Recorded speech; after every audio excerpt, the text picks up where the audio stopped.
जय जिनेन सभी को भक्तामय स्तोत्र के इस शिविर में आप सभी का स्वागत है। आज हम सीखेंगे काव्य नंबर 39 एंड 40।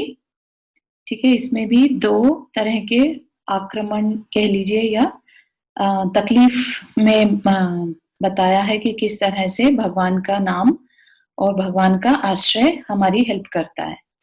ठीक है, तो आइए मंगलाचरण से स्टार्ट करते हैं। नमो अरिहंताणं नमो सेताणं नमो आयर्याणं नमो उवज्जायाणं नमो लोये सवसाहुणं। बोलो पंच परमेष्ठी भगवान की जय। चलिए काव्य नंबर 39 का संस्कृत उच्चारण देखते हैं। पहली लाइन, भिन्नेब कुंभ गलदुज्ज्वल शोणिताक्त। फिर से देखें, भिन्नेब कुंभ गलदुज्ज्वल शोणिताक्त। साथ में बोले, भिन्नेब कुंभ गलदुज्ज्वल शोणिताक्त। सेकेंड लाइन, मुक्ता फल प्रकर भूषित भूमि भागः। फिर से देखें, मुक्ता फल प्रकर भूषित भूमि भागः। साथ में बोले, मुक्ता फल प्रकर भूषित भूमि भागः। थर्ड लाइन, बद्ध क्रमः क्रमगतं हरिणाधिपोऽपि। बद्ध क्रमः क्रमगतं हरिणाधिपोऽपि। साथ में बोले, बद्ध क्रमः क्रमगतं हरिणाधिपोऽपि। फोर्थ लाइन, नाक्रामति क्रम युगाचल संश्रितं ते। फिर से देखें, नाक्रामति क्रम युगाचल संश्रितं ते। साथ में बोले, नाक्रामति क्रम युगाचल संश्रितं ते। चलिए चारों लाइन का एक साथ पढ़ते हैं।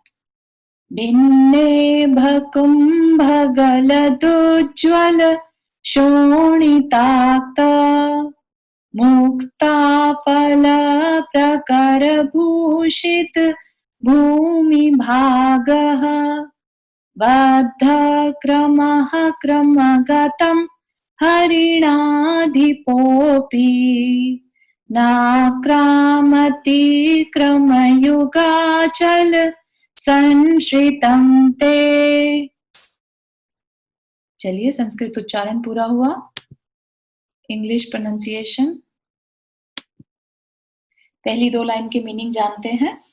तो यहाँ पर किसके बारे में बता रहे हैं, किस तरह की आपदा के बारे में, अगर शेर आ जाए तो सामने से, और देखेंगे कि किस तरह से ये भगवान की भक्ति यहाँ पर की जा रही है। भिन्नेब, भिन्नेब मतलब भिन्न प्लस इब। ठीक है, तो हमने पहले भी इब का देखा था, हाथी। भिन्न भिन्न छिन्न भिन्न हुए हाथी के क्या है, कुंभकल। कुंभगलत, कुंभगलत मतलब जो उसका गंड स्थल से गलत गिरते हुए झरते हुए। उज्ज्वल मतलब अभी अभी का ताजा। शोणिताक्त, शोणित आक्त, शोणित मतलब खून रक्त, आक्त मतलब लिप्त होना। मुक्ताफल, मुक्ताफल मोतियां, मोतियों के। प्रकर भूषित, प्रकर मतलब समूह और भूषित मतलब उससे कवर हुआ हुआ। भूमि भागा, पृथ्वी का भाग जिसने। ठीक है, तो यहां पर मिला के पढ़े तो क्या कहना चाह रहे हैं कि जिसने हाथी के गंड स्थल को भिन्न भिन्न कर दिया, छिन्न भिन्न कर दिया, और अभी की अभी मुक्ता फल जो है उसके गंड स्थल में कई बार जो गज मोती होते हैं वो हाथी के गंड स्थल में होते हैं। ठीक है, तो वो वहां से झरते हैं, और जैसे ही सिंह ने शिकार किया तो वहां से मुक्ता फल झर रहे हैं। और वो कैसे हैं, उज्जवल, अभी अभी जो ताजा रक्त है उसमें लिप्त हुए हैं, और जब वो नीचे गिर रहे हैं तो उनका समूह क्या कर रहा है, उस भूमि के भाग को भूषित मतलब एकदम कवर कर दे रहा है उससे। तो इतना भयंकर वह सिंह है। जो इस तरह के हाथी जो होते हैं जिनमें गज मोती होते हैं तो उनके बहुत ज्यादा पावर होती है। आगे की 2 लाइन, बद्ध क्रम मतलब जो छलांग मारने के लिए तैयार है। क्रमगतम अपने पांवों के बीच में, क्रम से जैसे वो छलांग लगा रहा है, छलांग के बीच में आए हुए। हिरणादि पोपी मतलब हिरणादि अधिपति, हिरणों के अधिपति कौन है, सिंह भी। नाक्रामति मतलब न आक्रमति, तो आक्रमति न ही आक्रमण करता। क्रम युगाचल संश्रितम, क्रम युगाचल, क्रम मतलब यहां पर फिर से आगे चरण, युगाचल पर्वत, संश्रितम आश्रय लेना, ते आपके पर्वत के समान चरणों का जिसने आश्रय ले लिया है उस पर आक्रमण नहीं करता, है ना। ऐसा सिंह भी जो छलांग मारने के लिए भी तैयार है और अपने दोनों पैरों के पास आए हुए ऐसे पुरुष पर आक्रमण नहीं करता जिसने आपके चरण युगल रूप पर्वत का आश्रय ले रखा है। चारों लाइन का एक साथ देखे तो, ऐसा सिंह भी जिसने हाथी के गंड स्थल को छिन्न भिन्न कर गज मोतियों जो कि उज्जवल और रक्त से सने हुए हैं को नीचे गिराकर पृथ्वी तल को कवर कर दिया, उससे विभूषित कर दिया, और जो छलांग मारने के लिए बिल्कुल तैयार है, एकदम तैयार खड़ा है वह, और अपने पांव के पास आए हुए पुरुष पर आक्रमण नहीं करता। क्यों? क्योंकि उस पुरुष ने आपके चरणों का आश्रय ले रखा है। ठीक है, तो यहाँ पर आप चित्र में देख सकते हैं ये गंड स्थल पे उसने आक्रमण किया और वहां से रक्त के साथ साथ क्या निकल के गिर गया, क्योंकि ये गज मोती धारण करने वाला हाथी था तो उसके गंड स्थल से मोती भी साथ में गिरने लगे नीचे। तो बहुत पावरफुल वो हाथी था और उस पर इस तरह का उससे भी पावरफुल शेर अगर कभी सामने आ जाए तो भगवान का चरणों का आश्रय लेना ही उस समय उचित होगा, है ना। तो ये भक्ति की पराकाष्ठा है। भक्ति में अपने आप को बिल्कुल ये मान लेना कि भगवान हमारे साथ हैं, है ना। उनका आश्रय लेने का यही मतलब है। जैसे कि कोई पकड़ लेता ना पैर के पीछे, बालक अगर छुप जाए बड़ों के तो वो अपने आप को बहुत सेफ समझता है, ऐसे ही हम भगवान के पांवों के पीछे लट से छुप जाएं तो हम बिल्कुल सेफ हैं, फिर आक्रमण नहीं कर सकता वह शेर भी सामने से आ रहा हो। और यही सेम चीज हाथी अगर आक्रमण करे तब भी कहा गया था कि पर आपका आश्रय लेने वाले पुरुषों पर हाथी, ऐसा हाथी है ना जो ऐरावत हाथी के समान भागता चला आ रहा है, वह भी अपने आपके आश्रय लेने वालों के ऊपर आक्रमण नहीं करता। तो दोनों में ही आश्रय को बहुत इंपॉर्टेंट बताया है। इसके क्या लाभ है? यह किसी भी सिंह से भयंकर भय हो तो उसका निवारण के लिए इसको आप ध्यान कर सकते हैं उस समय। दीप प्रज्वलन मंत्र है ओम ह्रीम अर्हम सर्वौषधि रिद्धि प्राप्तेभ्यो नमो दीप प्रज्वलनम करोमि। रिद्धि मंत्र है ओम ह्रीम अर्हम नमो वयण बलीनम, ओम ह्रीम अर्हम नमो वयण बलीनम। ठीक है, तो यहाँ पर हमारा काव्य नंबर 39 हुआ। काव्य नंबर 40 में अब किसकी बात कर रहे हैं? यहाँ पर अग्नि की। अग्नि का प्रताप, अग्नि, प्रचंड अग्नि से भी भगवान हमें बचा लेते हैं। आइए संस्कृत उच्चारण देखते हैं। पहली लाइन, कल्पांत काल पवनोधत वह्निकल्पम। फिर से देखें, कल्पांत काल पवनोधत वह्निकल्पम। साथ में बोले, कल्पांत काल पवनोधत वह्निकल्पम। दूसरी लाइन, दावानलम ज्वलित मुज्ज्वल मुत्स्फुलिंगम। फिर से देखें, दावानलम ज्वलित मुज्ज्वल मुत्स्फुलिंगम। साथ में बोले, दावानलं ज्वलितमोज्ज्वल मोत्स्फुलिङ्गम्. थर्ड लाइन, विश्वम जिघट सुमीव सम्मुख मापतंतम. फिर से देखें, विश्वम जिघट सुमीव सम्मुख मापतंतम. साथ में बोलें, विश्वम जिघट सुमीव सम्मुख मापतंतम.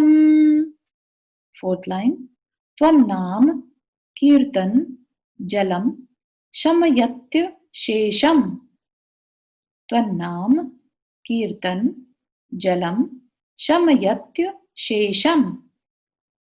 फिर साथ में बोले, त्वन्नाम कीर्तन जलम शमयत्य शेषम. चारों लाइन का एक साथ पढ़ते हैं. कल्पांत काल पवनोदत वाणिकल्पम दावानलं ज्वलितमोज्ज्वल मोत्स्फुलिङ्गम्. विश्वं जिघत्सुमिव सम्मुख मापतन्तम्. त्वन्नाम कीर्तन जलम शमयत्य शेषम. संस्कृत उच्चारण पूरा हुआ. इंग्लिश प्रोनाउंसिएशन है. पहली दो लाइन के मीनिंग देखते हैं. कल्पांत काल, कल्पांत काल पहले भी आया था 4th नंबर के काव्य में और 15th नंबर के काव्य में, और एक बार फिर यहाँ पर बता रहे हैं क्योंकि कल्पांत काल स्पेशल तरह की प्रवने चलती हैं उस समय पर, इसलिए बार बार उसका यहाँ पर एग्जाम्पल के लिए ले रहे हैं. अगर किसी की तुलना करनी हो तो एक तरह से ये एग्जाम्पल ले रहे हैं यहाँ पर. कल्पांत काल, प्रलय काल. पवनोद्धत, पवन उद्धत है ना, पवन मतलब वायु और उद्धत प्रचंड. वहनी कल्पम, वहनी अग्नि, कल्पम समान. दावानलम, दावानल होती है वन की आग. ज्वलित प्रज्वलित होना. उज्ज्वल, उज्ज्वल अगेन, उज्ज्वल मतलब प्रकाशित. उत्स्फुलिंगम, उत्स्फुलिंगम मीन्स जिसमें ऊपर की ओर फुलिंगे, फुलिंगे होते हैं तिलंगे जो चिंगारी टाइप के होते हैं, उड़ते वैसे दिखते हैं, वैसा फुलिंगम निकल रहे हैं. यहाँ पर क्या कह रहे हैं अगर साथ में देखें तो, प्रलय काल की वायु से, प्रलय काल की वायु से उद्धत प्रचंड अग्नि के समान प्रज्वलित और उज्जवल चिंगारियों से युक्त वन की अग्नि को. आगे की दो लाइन में देखते हैं क्या होगा उस अग्नि का.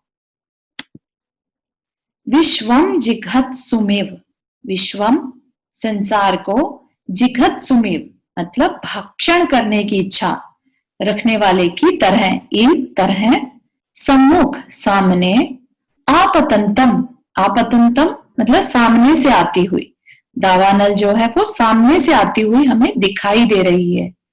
त्वं नाम कीर्तन जलम, आपके, त्वं नाम आपके नाम का कीर्तन मतलब नाम, अभी तक क्या था आश्रय लेना, अब यहाँ पर क्या करें नाम कीर्तन, नाम का कीर्तन करने से क्या हो जाएगा, वो कीर्तन क्या कर देगा, जल रूपी कीर्तन करने से शम यत्य, शम यति बुझा देता है, अशेषम संपूर्ण रूप से, इतनी भयंकर अग्नि को भी आपके नाम का कीर्तन, जल रूपी कीर्तन बुझा देता है.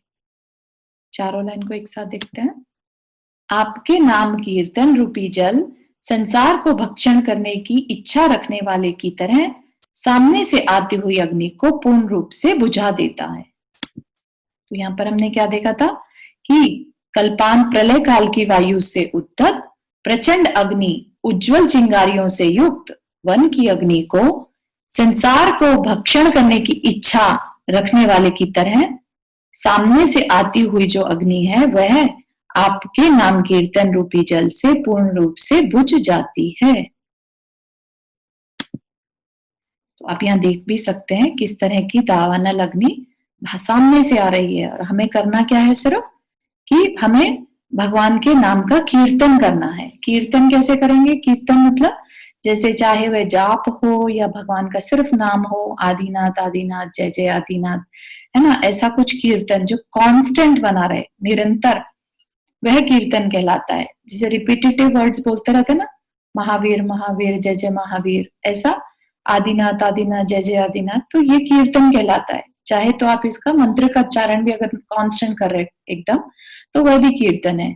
तो कीर्तन में बहुत पावर है एक्चुअली, ये बताना चाह रहे हैं आचार्य यहाँ पर, कि उससे एक दावानल अग्नि जो है, वन की अग्नि है, वह भी बुझ जाती है। तो अपनी और कोई अग्नि हो किसी के अंदर में, लेट से क्रोध अग्नि है, तो क्रोध अग्नि को बुझाने के लिए भी भगवान के नाम का कीर्तन कर सकते हैं। तो यहाँ पर अग्नि सिर्फ एक प्रतीक के रूप में लेना चाहिए। और किसी तरह की अग्नि जैसी तकलीफ अगर हमें फील हो, शरीर में भी कहीं पर दाह ऐसी उत्पन्न हो रही हो जैसे जल गया हो, जलने के ऊपर, तो उस समय भी ये वाले काव्य को पढ़ सकते हैं 27 बार, 54 या 108 बार। इसको एक मंत्र की तरह से पढ़ें अपनी तकलीफ को मिटाने के लिए। इसका क्या लाभ है? अग्नि भय निवारक। दीप प्रज्वलन मंत्र है ओम ह्रीम अर्हम मुख निर्विश्रिति प्राप्तेभ्यो नमो दीप प्रज्वलनम करोमि। रिद्धि मंत्र है ओम ह्रीम अर्हम नमो काय बलीनम, ओम ह्रीम अर्हम नमो काय बलीनम। ठीक है, तो यहाँ पर हमारा काव्य नंबर 39 एंड 40 आज पूरा हुआ। जिनवानी स्तुति के लिए तैयार हो जाए। जा वाणी के ज्ञान से सूझे लोकालोक, सो वाणी मस्तक धरो सदा देत दो। हे जिनवाणी भारती तो ही जपो दिन रैन, जो तेरा शरणाग है सो पावे सुख चैन। चलिए सभी को जय जिनेंद्र। अगली क्लास में फिर से मिलेंगे।